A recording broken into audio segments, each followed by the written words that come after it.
Seeing none, let's move to principal's report. Unless we want to give a recognition. No, she's here for her essay. It's one Okay. of her meetings to observe. Okay, all right, so let's start with principal's report. We have several standardized tests coming up. In a week, on March 3rd, is our state testing day, so we will be testing freshmen. They will take the plan test, which is part of the EPASS series. The sophomores will take a practice ACT, and the juniors will take the state-funded ACT, which includes the writing portion, and seniors will not be in attendance that day. On March 16th through the 20th, we will be doing proctoring the new state tests, which are the PARCC tests, and we will be proctoring those to students in geometry, geometry honors, English 10, and English 10 honors. These tests have a huge impact on instructional time for these students and for other classes normally scheduled in the computer labs, because these are online tests. So there's approximately 8 to 9 hours that the students have allocated for testing that week, and that's just the March round. They'll all be testing again in April. So this is the first year of the new test. We had flexibility this year, if you remember, in determining which courses take it, whether it's freshman, sophomore, or junior level courses. So we don't know exactly how the reports will be reported out. So as soon as I get information and updates, I'll share those with you. Sectioning, at the next board meeting, I'm going to provide a more detailed update on sectioning, which will include the FTE, summary in classes under 20 for your approval. However, I wanted to mention a few things as we're finalizing sectioning now. So we approached the staffing process a little differently this year. So Dr. Skinkus gave me 97 FTE for me to allocate throughout the building. So in doing that, we had a discussion at the building level and decided instead of lowering the honors sophomore core classes all the way down to 25, that we would lower them down just a little bit so that we could also lower the regular level junior core classes. So that's English, math, and US history.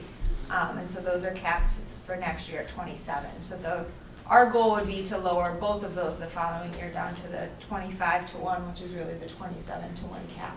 But we wanted to start lowering junior core classes for next year. We feel like we've created a really tight master schedule, but we continue to see an increase in our special education population between the summer and at some point in this year we had 23 students with IEPs move into the district. And so I foresee that we might need to be coming back and asking for more FTE if we get that many transfer students that have IEPs again this year. It's not something we had really experienced in the past, so I don't know if that trend will continue. Also, as previously mentioned, there was a decreased interest in C-Team this year, so we tried to brainstorm viable solutions, but weren't able to come up with one, so we don't plan on running C-Team for next year. We'll also only be running a semester-long cap, so 2 semesters, first semester and second semester, but we're not going to be running the year-long option. So if students did want to participate in the full year, they could still enroll in the 2 semesters, but that gives students more flexibility to enroll in electives as well. And then finally, in terms of sectioning, we have 3 classes of the new computer science principles course that we'll be running next year, so that's very exciting. It's not technically an AP course next year because the AP test won't be available till the following year. But that's very exciting that we have 3 classes of that. Also, this past weekend, we had several students and 3 faculty members participate in the Polar Plunge, and they raised over $2,000 for Special Olympics Illinois. And we've had a few Metro Suburban Conference events for our activities.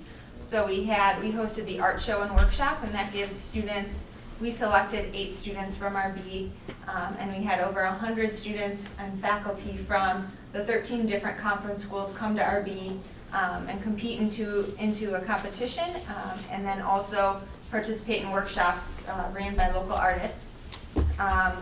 We also had recently Metro Suburban Band and Jazz Festival. So it's the same concept. Band students from throughout the conference got together, they rehearsed with one another, and then prepared for a concert that evening. The spring musical is coming up. Bye Bye Birdie will be on March 6th, 7th, and 8th, and tickets can be purchased in the business office for anybody who's interested.